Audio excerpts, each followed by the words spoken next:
കർത്താവായ യേശു ക്രിസ്തുവിന്റെ അതിപരിശുദ്ധ നാമം വാഴ്ത്തപ്പെടുമാറാകട്ടെ. ക്രിസ്തീയ ജലസ്നാനം എന്ന ഈ പഠന പരമ്പരയിലെ 5-ാമത്തെ ക്ലാസ്സിലാണ് ഇന്ന് നാം ആയിരിക്കുന്നത്.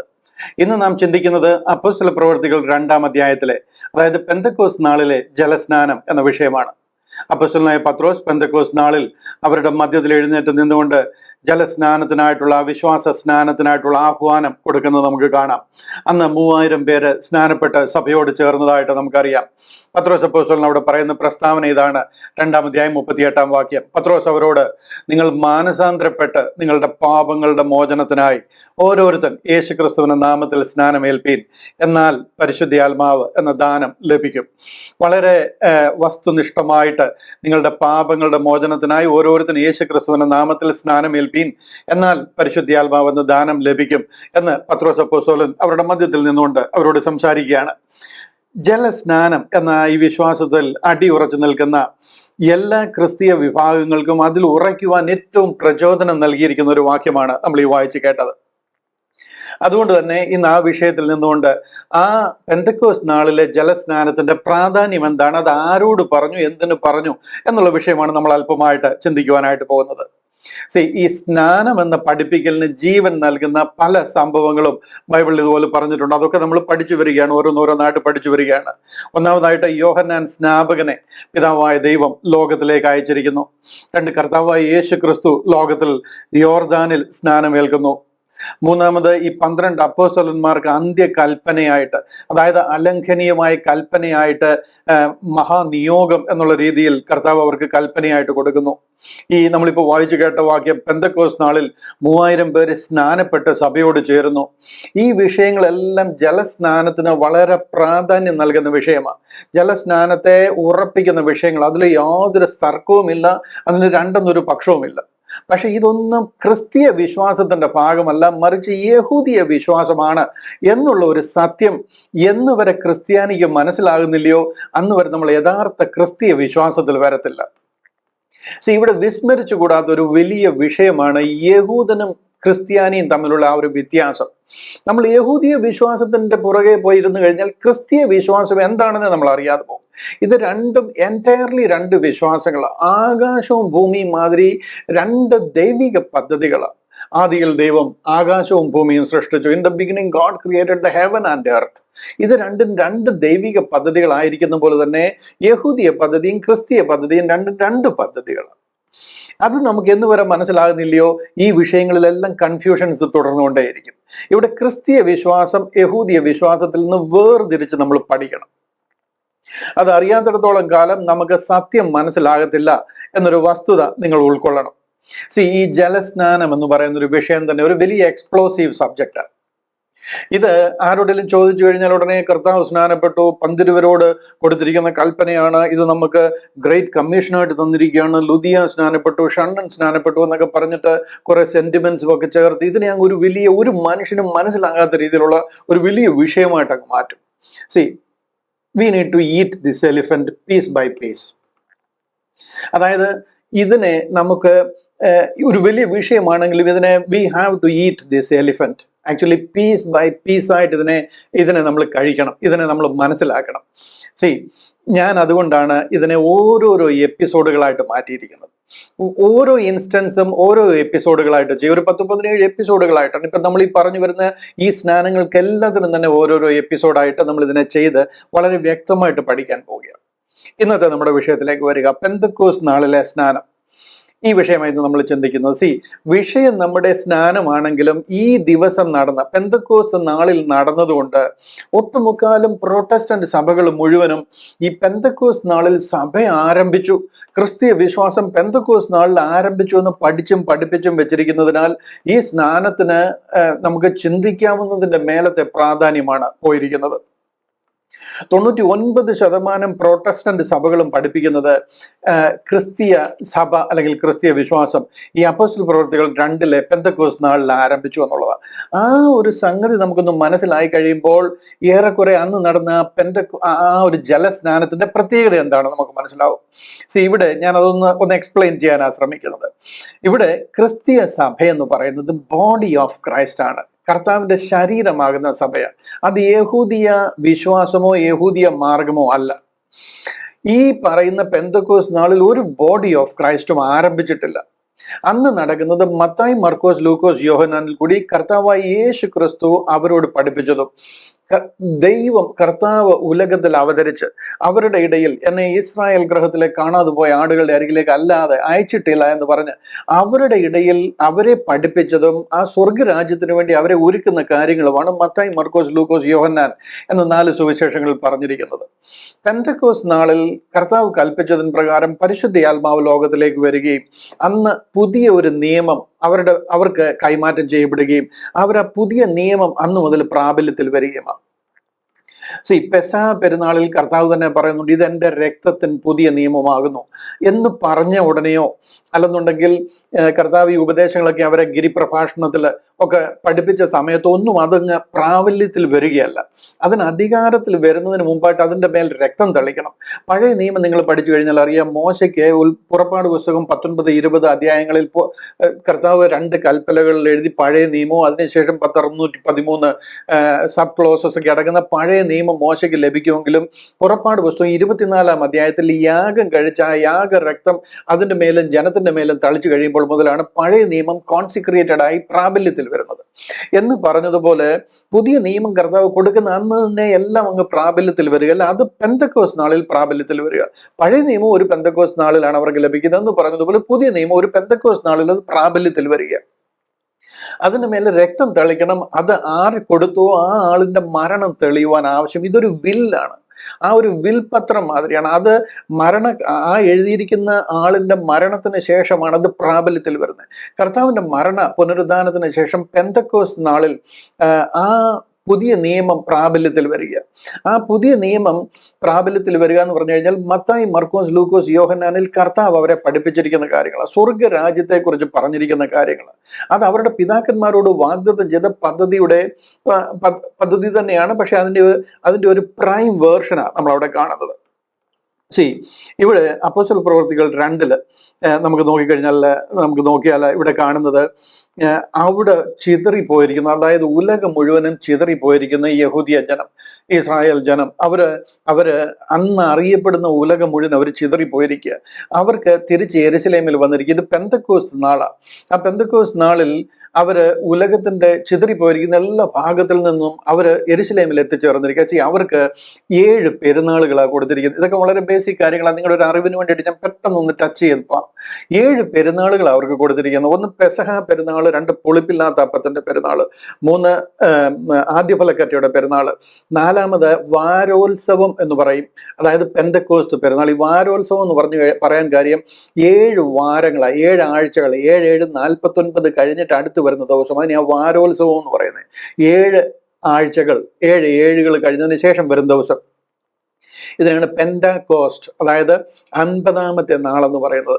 അത് കഴിഞ്ഞു കഴിഞ്ഞാൽ കാഹള പെരുന്നാളാണ്, പിന്നെ മഹാപാപ പരിഹാര പെരുന്നാളാണ്, കൂടാര പെരുന്നാളാണ്. ഇങ്ങനെ 7 പെരുന്നാളുകൾ ഇവർ ആചരിക്കണം. ആ 7 പെരുന്നാളുകൾ ആചരിക്കാനായിട്ട് ഇവർ 7 പ്രാവശ്യം യെരുശലേമിൽ വരേണ്ട, 3 പ്രാവശ്യം വന്നാൽ മതി. ആദ്യത്തെ ആ 3 പെരുന്നാളുകളുടെ ഒരു സെറ്റ് ഉണ്ടല്ലോ, അതായത് പെസഹ, പുളിപ്പില്ലാത്ത അപ്പം, ആദ്യ ഫലക്കറ്റ, ഇത് 3 കൂടെ ചേർന്ന് ഒന്നിച്ചാണ് അവർ ആഘോഷിക്കുന്നത്. ഇതിനെ പുളിപ്പില്ലാത്ത അപ്പത്തിന്റെ പെരുന്നാൾ എന്ന് ജനറലി അവരുടെ ഇടയിൽ പറയും. പിന്നെ അടുത്തത് അവസാനത്തെ 3 പെരുന്നാൾ, അതായത് കാഹളം, മഹാപാപ പരിഹാര പെരുന്നാൾ, കൂടാര പെരുന്നാൾ, അത് 3 കൂടെ ഒരു സെറ്റാണ്. അത് 2 സെറ്റായി. 4ാമത്തെ ഇടയ്ക്ക് ഒരെണ്ണമുള്ളതാണ് പെന്തക്കോസ്ത് പെരുന്നാൾ അല്ലെങ്കിൽ വാരോത്സവം.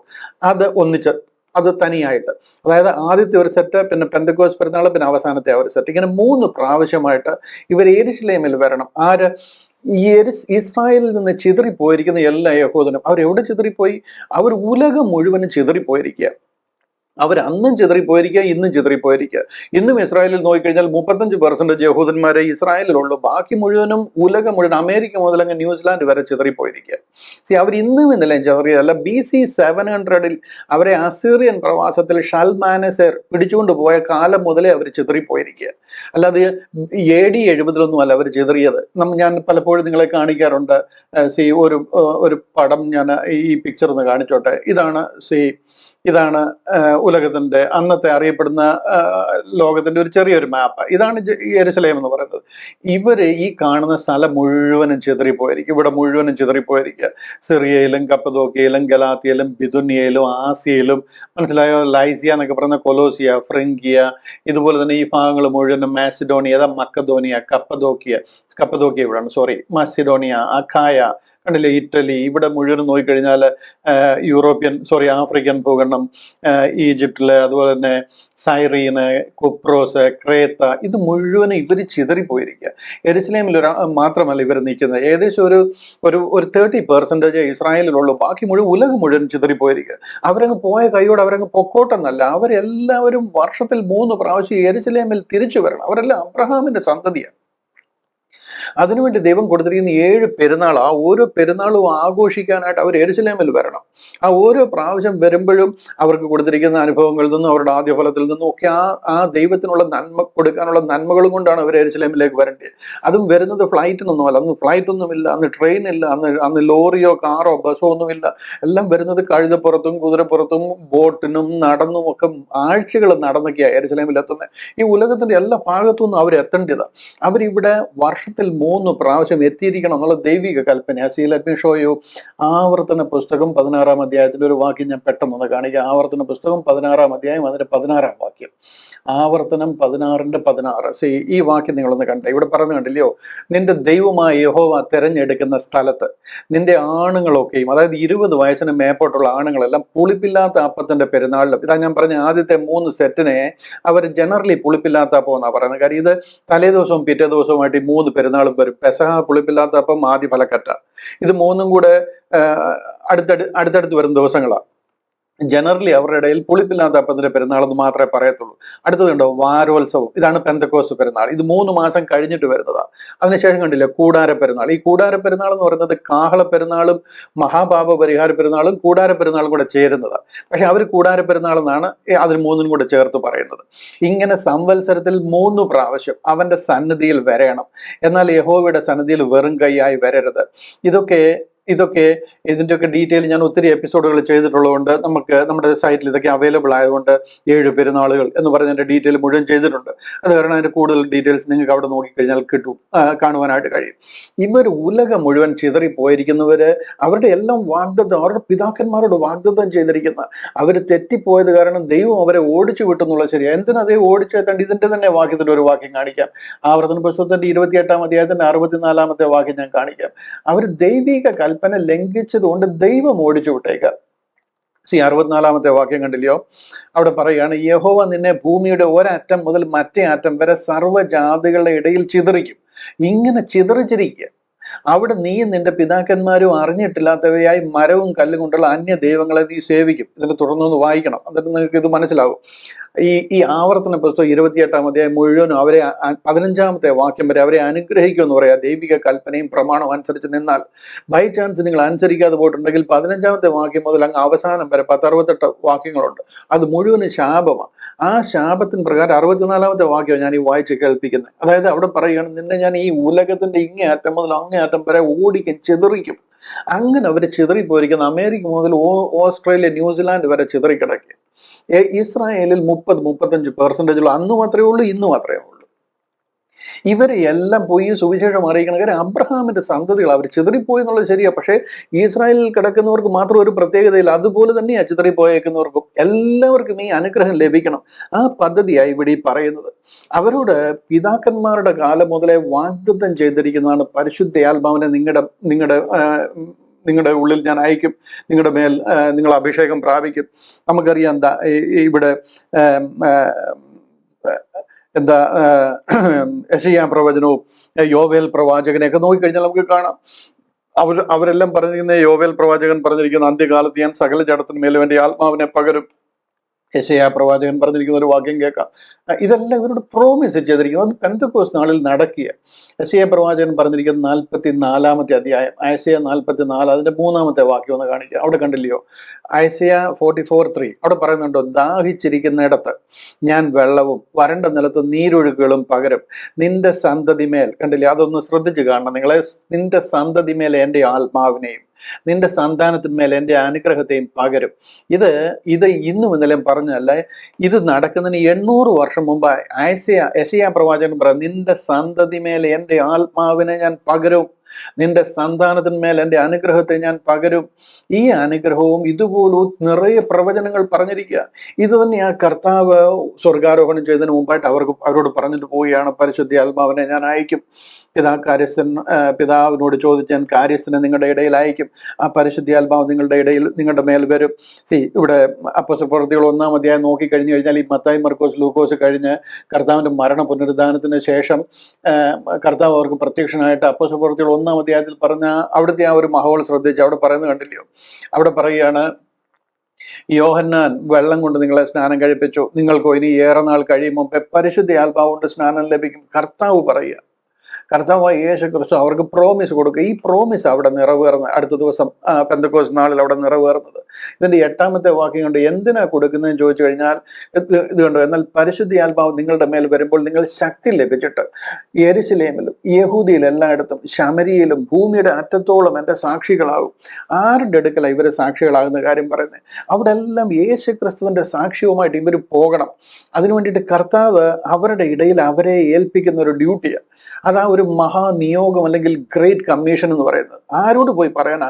ഉലകം മുഴുവൻ യഹൂദൻ ചിതറിക്കിടക്കുക എൻ്റെ പ്രിയ സഹോദരങ്ങളെ. അവരെ പോയി സത്യം അറിയിക്കണം. അല്ലെങ്കിൽ അവരുടെ പ്രോമിസാണ്, അവരുടെ പിതാക്കന്മാരോട് വാഗ്ദത്തം ചെയ്തിരിക്കുന്ന കാര്യമാണ് ഈ സ്വർഗരാജ്യത്തിലോട്ട് അവർ കടക്കാൻ പോകുന്നു എന്നുള്ള പ്രോമിസ്.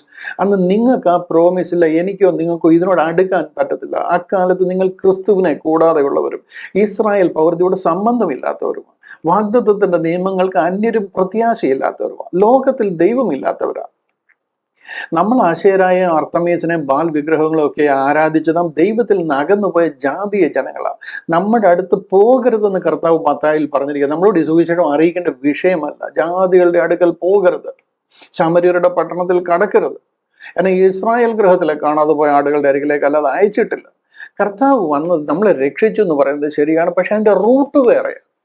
ആ കാര്യം മനസ്സിലാക്കുന്നത് ഇതെല്ലാം കൂടെ കൂട്ടിക്കുഴച്ച് പഠിച്ചു കഴിഞ്ഞാൽ ക്രിസ്ത്യാനിറ്റി എന്താണെന്ന് നമുക്ക് മനസ്സിലാകാതെ പോകും.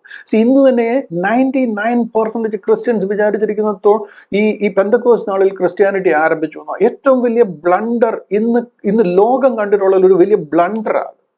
ഈ സത്യം നമുക്ക് മനസ്സിലാകാതെ നമ്മളെല്ലാം കൂടെ കൂടിക്കൊഴിഞ്ഞ് കിടക്കുന്നതിൽ നിന്നും വന്നിരിക്കുന്ന തെറ്റാണ്. അതിനെയാണ് ഞാനൊന്ന് പറഞ്ഞ് മനസ്സിലാക്കാനായിട്ട് ശ്രമിക്കുന്നത്. നിങ്ങളുടെ ആ ഒരു മുൻവിധികളെ ഒന്ന് മാറ്റി വെച്ചിട്ട് ബൈബിളിനെ ദൈവ സ്നേഹത്തോട് പഠിക്കണം. ഈ കാര്യങ്ങൾ നമുക്ക് അന്നേരം മനസ്സിലാവും. ഇവിടെ ലോകമെമ്പാടും പോയി അവരുടെ സുവിശേഷം അറിയിക്കാൻ പറഞ്ഞിരിക്കുക. മത്തായിയുടെ സുവിശേഷം 24-ാം അധ്യായം 14-ാം വാക്യത്തിലൊക്കെ പറഞ്ഞിരിക്കുക, ഈ രാജ്യത്തിന്റെ സുവിശേഷം ലോകമെമ്പാടും പോയി അവരെ അറിയിക്കണം. എന്തിനാ ലോകമെമ്പാടും പോകുന്ന കാര്യം? ഉലകത്തിന്റെ അങ്ങേയറ്റം മുതൽ ഇങ്ങേയറ്റം വരെ അവർ ചിതറിപ്പാർക്കുക, അവർ ചിതറിപ്പോയിരിക്കുക. അത് 1-2 ലക്ഷക്കണക്കിന് ആൾക്കാർ ചിതറിപ്പോയിരിക്കുക. അതിനെക്കുറിച്ച് നിങ്ങൾക്കൊരു വ്യക്തമായ ധാരണ ഉണ്ടായിരിക്കണം. പൗലോസ് ജനിക്കുന്നത് ടർക്കിയിലാണ്. എന്നിട്ട് പൗലോസ് ടർക്കിയിൽ ജനിച്ചത് ബെന്യാമിൻ ഗോത്രക്കാരനാണെന്ന് ഇവിടെ ജെറുസലേമിൽ ജനിക്കണ്ടായിരുന്നു. അവരുടെയൊക്കെ പിതാക്കന്മാരുടെ കാലം മുതൽ അവരൊക്കെ ഉലകം മുഴുവൻ ചിതറിപ്പോയിരിക്കുക. നിങ്ങൾക്കത് മനസ്സിലാകുമെന്ന് ഞാൻ വിശ്വസിക്കുന്നു. ഈ മത്തായിയുടെ സുവിശേഷം 24-14 പറയുന്ന രാജ്യത്തിന്റെ സുവിശേഷം ലോകമെമ്പാടും പോയി അറിയിക്കണം എന്ന് പറയുന്നത് നിങ്ങളോട് അറിയിക്കുന്ന കാര്യമല്ല. നിങ്ങളെ അറിയിച്ചാൽ നിങ്ങൾക്ക് അതിനെക്കുറിച്ച് 8 പൊട്ടും അറിയത്തില്ല എന്താ പറയുന്നതെന്ന്. ന്യായപ്രമാണത്തിനെ കുറിച്ച് നമുക്ക് എന്താ അറിയാം? പിതാവിനോടും പുത്രന്റെയും പരിശുദ്ധാത്മാവിന്റെയും കാര്യം പറഞ്ഞാൽ നിങ്ങൾക്ക് എന്താ മനസ്സിലാവുന്നത്? ഇപ്പോഴത്തെ കാര്യമല്ല ഞാൻ പറഞ്ഞ, അന്നത്തെ കാര്യമാണ് പറഞ്ഞ് ഇവരോട് പോയി അറിയിക്കാൻ പറഞ്ഞ അവരുടെ ജനത്തെ പോയി അറിയിക്കാനായി പറയുന്നത്. കാര്യം എന്താണെന്ന് ചോദിച്ചു കഴിഞ്ഞാൽ കർത്താവ് രാജാതി രാജാവായിട്ട് അവരുടെ കാലഘട്ടത്തിൽ തന്നെ മടങ്ങി വരാൻ പോവുകയാണ്. കർത്താവ് പറയുന്നത്, നിങ്ങൾ ഇസ്രായേലിലെ പട്ടണങ്ങളെ ചുറ്റി സഞ്ചരിച്ച് തീരത്തിൽ അതിനു മുമ്പായിട്ട് ഞാൻ മടങ്ങി വരുമെന്ന് പറയുക. കർത്താവ് അവരുടെ മുഖത്ത് നോക്കി പറയുകയാണ്, ഈ തലമുറ ഒഴിഞ്ഞു പോകത്തില്ല, അതിനു മുൻപായിട്ട് ഞാൻ മടങ്ങി വരും. അങ്ങനെ കർത്താവ് രാജ്യം സ്ഥാപിക്കാനായിട്ട് മടങ്ങി വരേണ്ടുന്ന സമയം അവിടെ അടുത്ത ഒരു സ്റ്റേജ് എന്ന് പറഞ്ഞാൽ 6 വർഷത്തെ ഒരു മഹോപദ്രവ കാലത്തിലേക്ക് കടക്കാൻ പോവുകയാണ്. ആ മഹോപദ്രവത്തിൽ കൂടെ കടക്കുമ്പോൾ അവിടെ നടക്കാൻ പോകുന്ന സംഭവങ്ങളിലെല്ലാം അവർ പിടിച്ചു നിൽക്കാൻ ആ പരിശുദ്ധ ആത്മാവിനെ അവരുടെ മേൽ പകർന്നിരിക്കുന്നത്. കാര്യം ആ ഒരു പരിശുദ്ധാത്മാവിന്റെ ശക്തി ലഭിച്ചു കഴിയുമ്പോൾ അവർ അത്ഭുതങ്ങളും അടയാളങ്ങളും ഒക്കെ പ്രവർത്തിക്കാനുള്ള ദൈവിക ശക്തി അവരുടെ മേൽ പകരുകയാണ്. അവരുടെ പാപം മോചിക്കാൻ വരെ അധികാരം കൊടുക്കുക. മരിച്ചു കിടക്കുന്നവർ എഴുന്നേറ്റ് നിൽക്കും കൈവച്ച് പ്രാർത്ഥിച്ചു കഴിഞ്ഞാൽ. ഈ കുടിക്കുന്നത് വെള്ളവും ഈ വിഷകരമായതൊന്നും കുടിച്ചാൽ നിങ്ങൾക്ക് ഹാനി വരത്തില്ല. കാര്യം അവിടെ വിഷമാകാൻ പോകും. ആകാശത്ത് നിന്ന് പലതും വീണ് സമുദ്രവും കടലും നീരുറവുകളെല്ലാം മരിച്ചുപോയ മനുഷ്യന്റെ ബ്ലഡ് മാതിരി ആയി പോകാൻ പോവുക. ആ കാഞ്ഞിരം പോലെ കഴിക്കുന്ന വെള്ളമായി പോകാൻ അത് കുടിക്കുന്നവർ കൂട്ടത്തോട് മരിച്ചു വീഴുക. ഇതൊന്നും കുടിച്ചാൽ നിങ്ങൾക്ക് ഹാനി വരത്തില്ല എന്ന് പറയുക. പാമ്പുകളും തേളുകളും ഇതിനെല്ലാം അയക്കുക. തേള് കുത്തുന്ന മാതിരിയുള്ള സംഗതികൾ വരാൻ പോവുക, പാമ്പുകളും അതുപോലുള്ള പ്രശ്നങ്ങൾ വരാൻ പോകുക. അതിനിടയിലെല്ലാം നിങ്ങൾ പിടിച്ചു നിൽക്കും. നിങ്ങൾ കൈവച്ച് പ്രാർത്ഥിക്കുന്നവരെ സൗഖ്യം പ്രാപിക്കും. ഈ മലയോട് ഇവിടുന്ന് ചാടി കടലിൽ പോകാൻ പറഞ്ഞു കഴിഞ്ഞാൽ അത് പോകും. അതുപോലുള്ള അധികാരം, പവർ അവർക്ക് കൊടുത്തിരിക്കുക. ഉലകത്തിന്റെ ഇങ്ങേ അറ്റം മുതൽ അങ്ങേ അറ്റം വരെ പോയി ഈ സുവിശേഷം അറിയിക്കാൻ പറഞ്ഞിരിക്കുക. ഇവർ പോകാൻ പറഞ്ഞു കഴിഞ്ഞാൽ ഇവർക്ക് അവിടെ പോയിട്ട് പറയാൻ പറ്റും. ഒരു നൂറ്റാണ്ടുകളായിട്ട് അവരെല്ലാം അവിടെ പാർക്കുന്ന ആൾക്കാർ അവരുടെ ഭാഷ അറിഞ്ഞിരിക്കണം. അതിനാ ഭാഷ മേൽ അധികാരം കൊടുക്കുന്നത്. നിങ്ങൾ എന്ത് പറയുന്നു അവർ കേൾക്കുന്നവർ അവരുടെ ഭാഷയിൽ അവർക്ക് മനസ്സിലാകും. അതാ പെന്തക്കോസ്ത് നാളിൽ നടക്കുന്നത്. വന്നു ചേർന്നവർക്കെല്ലാം അവരവരുടെ ഭാഷയിൽ ഇത് മനസ്സിലാകുകയാണ്. ഈ രണ്ടാമത്തെ അധ്യായം, അപ്പോസ്തല പ്രവൃത്തികൾ 2-ാം അധ്യായം, അതിന്റെ 9-10 വാക്യങ്ങളൊക്കെ ഒന്ന് വായിച്ചു കഴിഞ്ഞാൽ നമുക്ക് കാണാം. 2-ാം അധ്യായം അതിന്റെ 9-10 വാക്യങ്ങൾ. ഇത് കണ്ടില്ല, ഇവിടെ പറയുകയാണ് പാർത്യരും മേദ്യരും ഏലാമ്യരും മെസപ്പത്തോമിയയിലും യഹൂദിയയിലും കപ്പദോക്കിയയിലും. ഇതെല്ലാം വായിച്ചു കഴിഞ്ഞിട്ട് നമ്മുടെ ആൾക്കാർ ഇങ്ങനെ വിചാരിച്ചിരിക്കുന്നത് ഇവിടെ എല്ലാം ഉള്ള ജാതികൾ വന്നു എന്ന്. നിങ്ങൾ എന്തോ ഒരു അസംബന്ധമാണ് നിങ്ങൾ ചിന്തിക്കുന്നത്. ഇതെല്ലാം യഹൂദൻ ചിതറിപ്പോയിരിക്കുന്ന യഹൂദന്മാർ തിരിച്ച് യെരുശലേമിൽ വരുന്ന കാര്യമായി പറയുന്നത്. അവര് യെരുശലേമിൽ വന്നു കഴിയുമ്പോൾ അവിടുന്ന് വരുമ്പോഴേ പാടി സ്തുതിച്ച് ആർത്ത് വരുന്ന സങ്കീർത്തനങ്ങൾ, ഈ ആരോഹണ ഗീതങ്ങൾ എന്ന് പറഞ്ഞ 120-ാമത്തെ സങ്കീർത്തനം മുതൽ ആരോഹണ ഗീതങ്ങൾ എന്ന് പറഞ്ഞ് 134 വരെയാന്ന് തോന്നുന്നു. ഞാൻ എൻ്റെ കണ്ണ് പർവ്വതങ്ങളിലേക്ക് ഉയർത്തും, എനിക്ക് സഹായം ഇവിടെ നിന്ന് വരും, എൻ്റെ സഹായം ആകാശത്തെയും ഭൂമി ഉണ്ടാക്കിയ യഹോവയെങ്കിൽ വരുന്നു. മനസ്സിലായോ? ഈ പാട്ടുകൾ, ആരോഹണ ഗീതങ്ങളെല്ലാം അവർ യെരുശലേമിലേക്ക് വരുന്ന കാര്യങ്ങളാണ്. അങ്ങനെ ഇത് പെന്തക്കോസ്ത് പെരുന്നാളിൽ ഇവിടുന്നെല്ലാം അവർ വന്നേക്കുന്ന കാര്യമായി പറയുന്നത്. പാർത്യരും മേദ്യരും ഏലാമ്യരും മെസപ്പത്തോമിയയിലും ഇവിടുന്ന് കിടന്ന ജാതികൾ യെരുശലേമിൽ വരുന്ന കാര്യമേ അല്ല ഈ പറയുന്നത്. ഇത്രയുമെങ്കിലും ഒരു അണ്ടർസ്റ്റാൻഡിങ് നമുക്കൊരു സ്പേസ് ഉണ്ടായിരിക്കണം. നിങ്ങളെല്ലാം തലയിൽ കയറ്റി വെച്ച് കഴിഞ്ഞിട്ട് ഒരു വലിയ മുൻവിധിയോട് ഇരുന്ന് കഴിഞ്ഞാൽ സത്യം എന്താണെന്ന് അറിയാതെ നിങ്ങൾ ഈ ലോകത്തിൽ നിന്ന് മാറ്റപ്പെടേണ്ടതായിട്ട് വരും. അത് നിങ്ങളുടെ ഏറ്റവും വലിയ എന്താ പറയുന്നത് അധോഗതിയായിരിക്കും. ഈ സത്യം കണ്ണു തുറന്ന് മനസ്സിലാകാതെ ഈ ലോകത്തിൽ നിന്ന് മാറ്റപ്പെടേണ്ടതായിട്ട് വന്നിട്ടുണ്ടെങ്കിൽ നിങ്ങളെ പിന്നെ ആർക്കും തിരുത്താൻ കഴിയത്തില്ല. എവിടോട്ടാണ് നിങ്ങൾ പോകുന്നത് എന്ന് ഞാൻ പറയുന്നില്ല, നിങ്ങൾക്ക് മനസ്സിലാകുന്നുണ്ട് എന്ന് ഞാൻ വിശ്വസിക്കുന്നു. ഇവരെല്ലാം വന്നിരിക്കുന്നത് പാർത്തിയിലും മേദ്യയിലും യഹൂദിയിലും കപ്പദോക്കിയിലും. ഇവരെല്ലാം വന്നിരിക്കുന്നത് അവരുടെ പെന്തക്കോസ്ത് പെരുന്നാൾ ആചരിക്കാനായിട്ട് വന്നിരിക്കുക. പൊന്തോസിലും ആസിയയിലും ഫ്രുങ്കിയിലും പമ്പുല്യയിലും.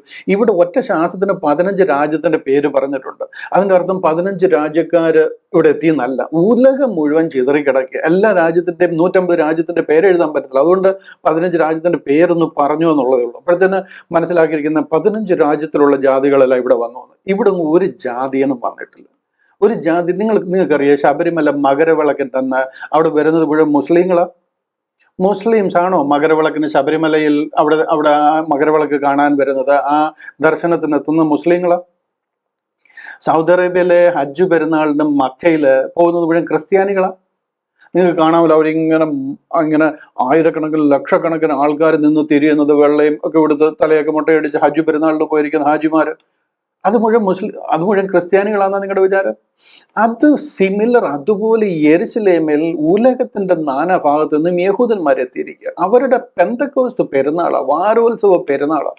അതിന് വന്നിരിക്കുന്ന കാര്യമായി ഇവിടെ പറയുന്നത്.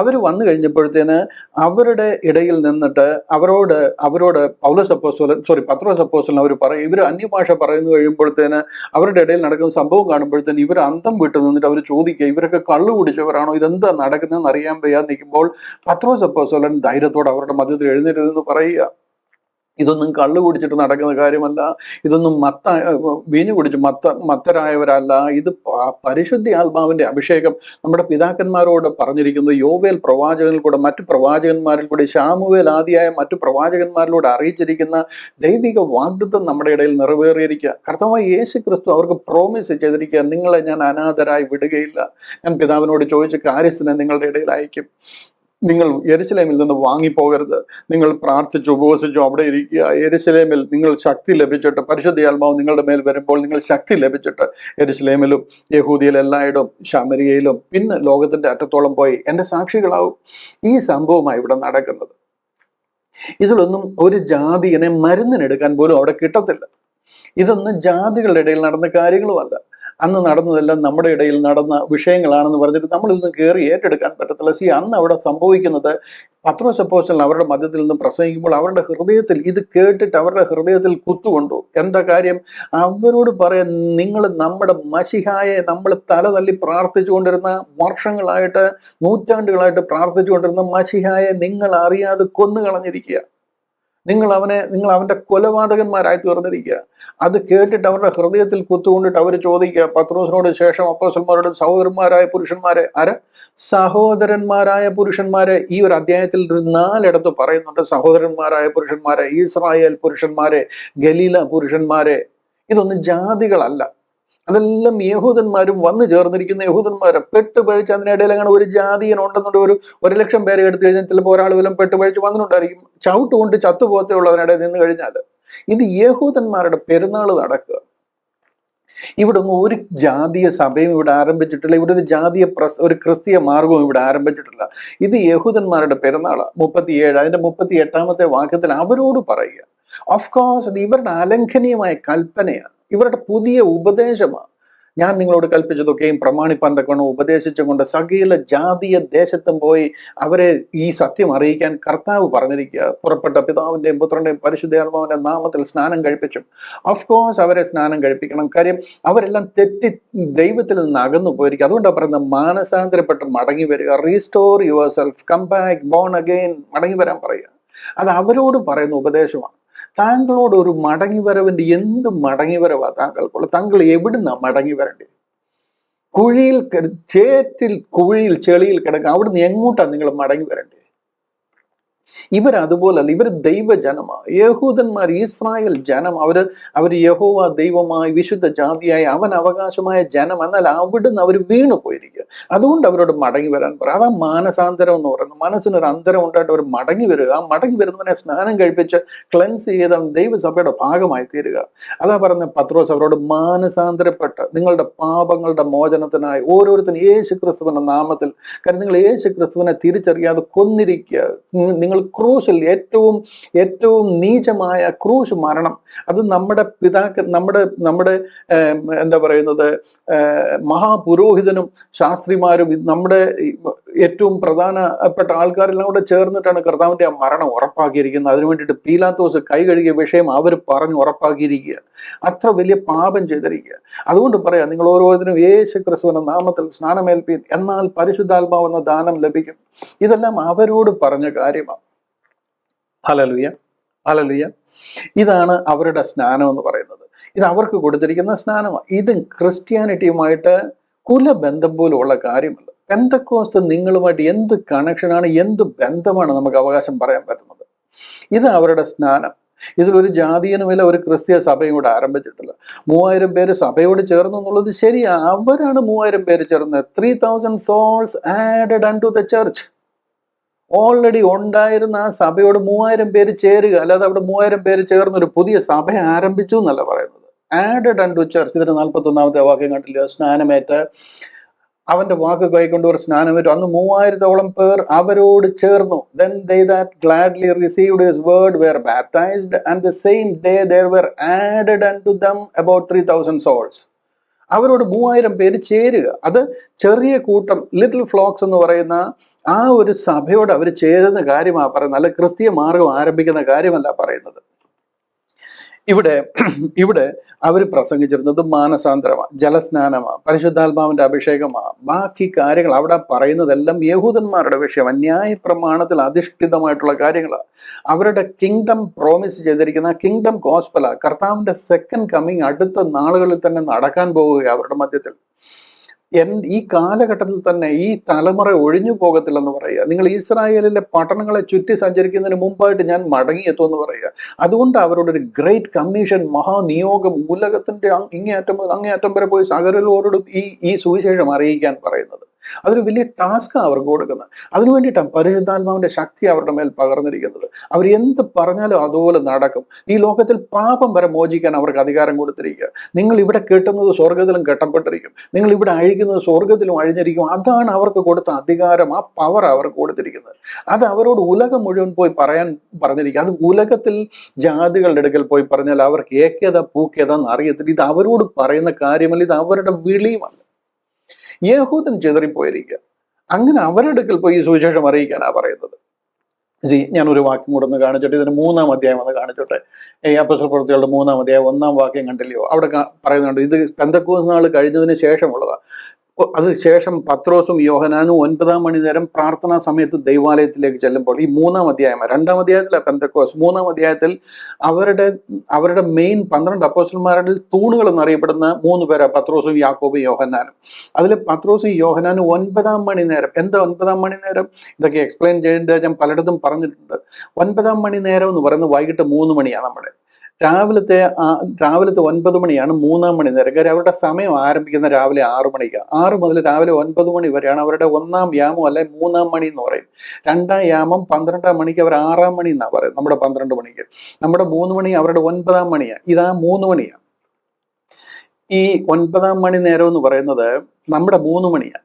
അവിടെ പത്രോസും യോഹന്നാനും കൂടെ പ്രാർത്ഥനാ സമയത്ത് യെരുശലേം ദേവാലയത്തിലേക്ക് പോയി. എന്താ ഈ 9-ാം മണിയുടെ പ്രത്യേകത എന്ന് ചോദിച്ചു കഴിഞ്ഞാൽ, യാഗപ്രാർത്ഥന നടക്കുന്ന സമയമാണ്. രാവിലെ 9 മണിക്കും വൈകിട്ട് 3 മണിക്കും 2 സമയത്തും യെരുശലേം ദേവാലയത്തിൽ യാഗപ്രാർത്ഥനയുണ്ട്. ആ യാഗം അവിടെ നടക്കുമ്പോഴത്തേനും ആ യാഗം മൃഗങ്ങളെ ദഹിപ്പിക്കുന്നതിന്റെ പുക അങ്ങ് ആകാശത്തോളം ഉയരും. അത് കാണുന്നിടത്ത് എവിടെ നിന്ന് കഴിഞ്ഞാലും ആൾക്കാർ അന്നേരം മുട്ടുമേൽ വീഴും, അങ്ങോട്ട് നോക്കി പ്രാർത്ഥിക്കും. അടുത്തുള്ളവരെല്ലാം ആലയത്തിലേക്ക് ചെല്ലും. ഈ രാവിലെ 9 മണിക്കും വൈകിട്ട് 3 മണിക്കുള്ള പ്രാർത്ഥന, ആ വൈകിട്ടത്തെ 3 മണിയുടെ യാഗപ്രാർത്ഥന അറ്റൻഡ് ചെയ്യാൻ പത്രോസും യോഹന്നാനും കൂടെ പെന്തക്കോസ്ത് നാൾ കഴിഞ്ഞിട്ട് പോവുകയാണ്. പക്ഷെ ഇവിടെ ഒന്നും ഈ നടക്കുന്നത് ഒന്നും തന്നെ ക്രിസ്തീയ പദ്ധതിയല്ല. അവരാരും വേറൊരു സഭയിലും പോയിട്ടുമില്ല. അവർ യെരുശലേം ദേവാലയത്തിലേക്ക് പോവുക, അവിടെ അല്ലാതെ വേറൊരു സഭ ആരംഭിച്ചു, അല്ലെങ്കിൽ അവർ തനിയെ മാറി, അങ്ങനൊന്നും അല്ല സംഭവം. ഇത് കണ്ടില്ലേ, പത്രോസും യോഹന്നാനും ആ യാഗപ്രാർത്ഥനാ സമയത്ത് ജെറുസലേം ദേവാലയത്തിലേക്ക് പോവുക. ആ യെരുശലേം ദേവാലയത്തിൽ വെച്ചാണ് അമ്മയുടെ ഉദരം മുതൽ മുടന്തനായിരുന്ന ഒരുത്തനെ ആ സുന്ദരം എന്ന ഗോപുരവാതിക്കൽ വെച്ച് സൗഖ്യമാക്കുന്നത്. അവിടെ വന്നിരിക്കുന്ന ആൾക്കാരിൽ ഒരു 5000 പേരോളം അന്ന് അവിടെ ഉള്ളവര് രക്ഷിക്കപ്പെട്ട് ഇവർ പറയുന്ന ആ ഒരു വിശ്വാസത്തിലേക്ക് വരിക. എവിടെ? യെരുശലേം ദേവാലയത്തിന്റെ ആ പള്ളിമുറ്റത്ത് നിൽക്കുന്നവർ.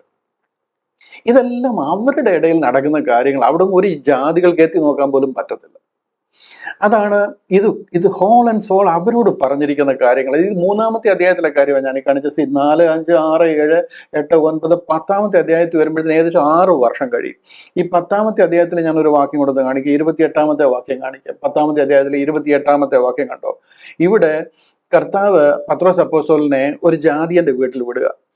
കൊർന്നലിയോസ് എന്ന് പറഞ്ഞൊരു ജാതിയന്റെ വീട്ടിൽ വിടുക. ആ ജാതിയന്റെ വീട്ടിൽ വിടാൻ തന്നെ കർത്താവ് എന്തുമാത്രം പാടുപെട്ടെന്നറിയോ? ആകാശത്തിൽ നിന്ന് ദുപ്പട്ടിയൊക്കെ ഇറക്കി കാണിച്ചാണ് പത്രോസ് അപ്പോസ്തലനെ ഒരു വിധത്തിൽ നിന്ന് കൺവീൻസ് ചെയ്യുന്നത്. കാര്യം അദ്ദേഹം ജാതികളുടെ അടുക്കൽ പോകത്തില്ല, അവരോട് പോകാനൊട്ട് പറഞ്ഞിട്ടുമില്ല. നമുക്കിത് അറിയാൻ വയ്യാത്തതുകൊണ്ട് നമ്മൾ അവരെല്ലാം പിടിച്ചില്ല, നിങ്ങൾ എന്നെ കമ്മ്യൂണിസ്റ്റ് ആക്കി എന്ന് പറഞ്ഞ മാതിരി നമ്മൾ അവരെല്ലാം പിടിച്ച് ക്രിസ്ത്യാനി ആക്കിയേക്കുക. അവരോട് ചോദിച്ചു കഴിഞ്ഞാൽ അവരെല്ലാം യഹൂദന്മാരാണ്. ലിറ്റിൽ ഫ്ലോക്സ് എന്ന് പറഞ്ഞ ഈ യഹൂദന്മാരാണ്. ഇവിടെ അവർ ജാതികളുടെ അടുക്കൽ പോകത്തില്ല. കർത്താവ് പാടുപെട്ട പത്രോസ് അപ്പോസ്തലനെ അങ്ങോട്ടൊന്ന് അയക്കുന്നത്. അവിടെ ചെന്ന് കഴിഞ്ഞപ്പോഴും, ഞാനത് ഡീറ്റെയിൽ ആയിട്ട് പോകുന്നില്ല, അവിടെ ചെന്ന് കഴിഞ്ഞപ്പോഴും പത്രോസ് അപ്പോസ്തലൻ കൊർന്നലിയോസിനോട് ചോദിക്കുന്നത്, ഞാനൊരു യഹൂദിയനാണ്, എനിക്ക് നിങ്ങളുടെ വീട്ടിൽ വരാൻ പറ്റത്തില്ലെന്ന് അറിയത്തില്ല, എന്നെ എന്തിനാ വിളിപ്പിച്ചതെന്ന് ചോദിക്കുക. സുവിശേഷം പറയാൻ പോയ ആളാണോ ഇങ്ങനെ ചോദിക്കേണ്ടത്? അവിടെ ഇവരോട് ഒരു സുവിശേഷം പറയാൻ അവർക്ക് കൽപ്പനയില്ല. ഇവിടെ കണ്ടില്ലേ 10:28 ചോദിക്കുക, അന്യജാതിക്കാരന്റെ അടുക്കൽ ചെല്ലുന്നത്, വേറൊരു ജാതിക്കാരന്റെ അടുക്കൽ ചെല്ലുന്നതും അവനുമായിട്ട് പെരുമാറ്റം ചെയ്യുന്നത് യഹൂദന് നിഷിദ്ധം എന്ന് നിങ്ങൾ അറിയുന്നില്ലയോ? ഞങ്ങൾക്ക് ഒരുത്തന്റെ അടുക്കൽ പോകാൻ പറ്റത്തില്ല, ഒരു ജാതിയന്റെ വീട്ടിൽ പോകാനോ അവനോട്ട് പെരുമാറാനോ ഒന്നും പറ്റത്തില്ല. ഇത് കണ്ടില്ല, and he said unto them, you know how that it is an unlawful thing for a man that is a Jew to keep company or come unto one of another nation. വേറൊരു ജാതിയന്റെ വീട്ടിൽ ഞങ്ങൾക്ക് പോകാൻ പറ്റത്തില്ല. പത്രോസ് അപ്പോസ്തലനെ താങ്കളോട് പറഞ്ഞിട്ടില്ല ഉലകം മുഴുവൻ പോയി എല്ലാ ജാതികളെയും സുവിശേഷം അറിയിക്കാൻ? എന്റെ പൊന്നെ, എന്നോട് പറഞ്ഞിട്ടില്ല. ഞങ്ങളോട് പറഞ്ഞിരിക്കുന്നത് ഞങ്ങളുടെ ഇടയിൽ പോയി പറയാനാണ്. അവിടെ അവര് പോകുന്നത്. ഇത് കണ്ടില്ലേ, ഇവിടെ ജാതികളുടെ അടുക്കൽ 10-ാമത്തെ അധ്യായം AD 39 കർത്താവ് മരിച്ച് ഇവർക്ക് ഈ ഗ്രേറ്റ് കമ്മീഷൻ കിട്ടിയിട്ട് 6 വർഷം കഴിഞ്ഞ് നടക്കുന്ന ഒരു ഇൻസ്റ്റൻസ് ആയത്. പത്രോസ് അപ്പോസ്തലൻ നമ്പർ 1 ആ 12 പേരിൽ ആ പത്രോസ് അപ്പോസ്തലന്റെ സ്ഥിതിയായി പറയുന്നത്. പറയാണ് ഞങ്ങൾക്ക് ജാതികളുടെ അടുക്കൽ പോകാൻ പറ്റത്തില്ല. It is an unlawful thing. പ്രമാണപ്രകാരം വിലക്കിയിരിക്കുന്ന കാര്യമാണ്. പിന്നെ എങ്ങനെ നീ എന്നെ ഇവിടോട്ട് വിളിപ്പിച്ചെന്നാ ചോദിക്കുന്നത്. ഇവരോടാണോ ഉലകം മുഴുവൻ പോയി സുവിശേഷം അറിയിക്കാൻ പറഞ്ഞു? ഇവരെല്ലാം കൂടെ ചേർന്നിരുന്ന് അപ്പം നുറുക്കി ഇവരെല്ലാം കൂടെ കൂട്ടായ്മ ആചരിച്ചു എന്ന് പറഞ്ഞ ജാതികളുടെ കൂടെ അവിടെ ഒരു ജാതിയനെ മരുന്നിനെടുക്കാൻ നിങ്ങൾക്ക് കിട്ടത്തില്ല. നിങ്ങൾക്ക് അതൊന്ന് പ്രൂവ് ചെയ്യാന്നുണ്ടെങ്കിൽ ഒരു നല്ല സമ്മാനം ഞാൻ നിങ്ങൾക്ക് അയച്ചു തരാം. ഇത് മുഴുവനും പറഞ്ഞ് യഹൂദനോട് പറയുന്ന കാര്യമാണ്. 11-ാമത്തെ വാക്യം കണ്ടില്ലേ? ഇത് പത്രോസ് അപ്പോസ്തലന്റെ കാര്യം. 11-ാമത്തെ വാക്യം കണ്ടില്ലേ? 11-ാമത്തെ അധ്യായത്തിന്റെ ഇത് കണ്ടോ? പത്രോസ് അപ്പോസ്തലൻ തിരിച്ച് യെരുശലേമിൽ വരിക ഇവിടുന്ന് ഈ കൊർന്നല്യോസിന്റെ വീട്ടിൽ നിന്ന്. അന്നേരം പത്രോസ് യെരുശലേമിൽ എത്തിയപ്പോൾ പരിച്ഛേദനക്കാർ അവനോട് വാദിച്ചു. എന്തു പരിച്ഛേദനക്കാർ വാദിക്കുന്നേ? നീ അഗ്രചർമ്മികളുടെ അടുക്കൽ ചെന്ന് അവരോടുകൂടെ ഭക്ഷിച്ചു എന്ന് പറഞ്ഞു. ഭയങ്കര അന്യായം ചെയ്തിരിക്കുക പത്രോസ്. അതായത് ജാതികളുടെ കൂടി ഇരുന്ന് ഭക്ഷിച്ചു എന്ന്. ഈ പാർട്ടികളോടാണ് ഗ്രേറ്റ് കമ്മീഷൻ കൊടുത്ത് ഉലകത്തിലുള്ള എല്ലാ ജാതികളെയും രക്ഷിക്കാൻ ഏൽപ്പിച്ചു എന്ന് നിങ്ങൾ വിശ്വസിച്ചിരിക്കുന്നത്. ഇത് ഇവരോട് പറഞ്ഞ കാര്യമോ? പെന്തക്കോസ്ത് നാളിൽ ഇവരെ അങ്ങനെ ഒരു കൽപ്പനയും ഏൽപ്പിച്ചിട്ടില്ല. അവരുടെ പദ്ധതി അത്. മാനസാന്തരപ്പെടുക, ജലസ്നാനം സ്വീകരിക്കുക, പരിശുദ്ധാത്മാവിഷയം പ്രാപിക്കുക, ഉലകമെമ്പാടും പോയി കർത്താവ് ഏൽപ്പിച്ചിരിക്കുന്നത് ഞാൻ നിങ്ങളോട് കൽപ്പിച്ചതൊക്കെയും പ്രമാണിപ്പാൻ തക്കവണ്ണം. ആരോട് കൽപ്പിച്ചത്? അവരോട് കൽപ്പിച്ചത്. അവരോട് പ്രമാണിക്കാൻ പറഞ്ഞിരിക്കുക. കാര്യം കർത്താവ് വന്നത് അവരുടെ ഇടയിലാണ്. ഇതൊന്നും നിങ്ങൾ വിചാരിക്കുന്ന മാതിരി അപ്പോസ്തല പ്രവൃത്തികൾ 2-ാം അധ്യായത്തിൽ 44-ാം വാക്യമാണെന്ന് തോന്നുന്നു. 2-ാമത്തെ അധ്യായത്തിന്റെ 44-ാമത്തെ വാക്യമാണെന്ന് തോന്നുന്നു. 45 സകലവും പൊതുവക. അത് കണ്ടോ? 46 അവിടെ പറയാം, ഒരുമനപ്പെട്ട് ദിനം പ്രതി ദൈവാലയത്തിൽ കൂടി വരികയും വീട്ടിൽ അപ്പം നുറുക്കുകയും. ഇവിടെ അപ്പം നുറുക്കിയാനാണ് ഇവരെല്ലാം കൂടി 11-ാമത്തെ അധ്യായത്തിൽ പത്രോസിന്റെ തല തിന്നുക. 2-ാമത്തെ അധ്യായത്തിൽ അപ്പം നുറുക്കിയ എന്ന് പറയുന്നത് ജാതികളുടെ കൂടെ അപ്പം നുറുക്കിയ കാര്യമല്ല ഇവിടെ പറയുന്നത്. ഉല്ലാസവും ഹൃദയ പരമാർത്ഥവും കൊണ്ട് ഭക്ഷണം കഴിച്ചു. അവിടെ ഭക്ഷണം കഴിച്ചതിനാണ് ആ പ്രശ്നം മുഴുവൻ ഉണ്ടാക്കുന്നത്. ഇവിടെ 2-ാമത്തെ അധ്യായത്തിൽ അവർ ഭക്ഷണം കഴിച്ചു എന്ന് പറയുന്നത് ശരിയാണ്. അത് ഈ ജാതികളെ അവിടെ എടുക്കാൻ കിട്ടത്തില്ല. അത് യഹൂദന്മാരുടെ കാര്യമാണ് പറഞ്ഞത്. പെന്തക്കോസ്ത് നാളെന്ന് പറയുന്നത് യഹൂദന്മാരുടെ ഉത്സവമാണ്.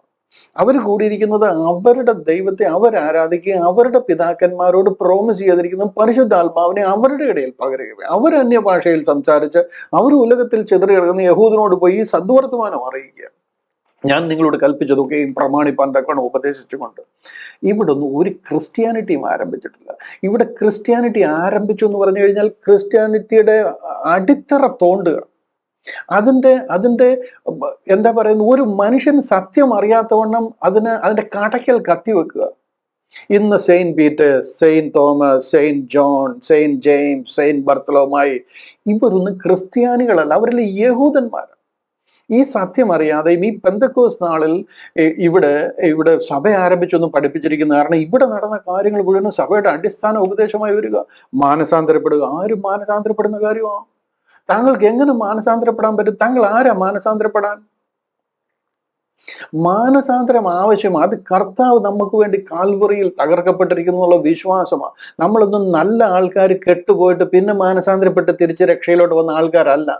നമുക്ക് ഒരേ ഒരു ചാൻസേ ഉള്ളൂ, അത് കർത്താവിന്റെ ക്രൂശാണ്. അല്ലാതെ നമ്മുടെ ഒരു സെക്കൻഡ് ചാൻസ് അല്ല ഇത് മാനസാന്തരപ്പെട്ട് വരാൻ. The day you believe in that you will be saved. അത് കർത്താവിന്റെ ക്രൂശ. ക്രിസ്തു നമ്മുടെ പാപങ്ങൾക്ക് വേണ്ടി തിരുവെഴുത്തുകളും പ്രകാരം മരിച്ചു. അതാണ് നമ്മുടെ സുവിശേഷം എന്ന് പറയുന്നത്. ഇവിടെ മാനസാന്തരം, ജലസ്നാനം, താങ്കളെ വെള്ളത്തിൽ മുക്കിയിട്ട് താങ്കൾക്ക് എന്താ കിട്ടുന്നത്? പരിശുദ്ധാത്മാവിന്റെ അഭിഷേകം താങ്കൾ കാത്തിരുന്ന് പ്രാപിക്കുന്നല്ല. The moment you trust in the death, burial and resurrection of Jesus Christ, you are sealed by the Holy Spirit. നിങ്ങൾ പരിശുദ്ധ ആത്മാവിനാൽ മുദ്രയിടുക.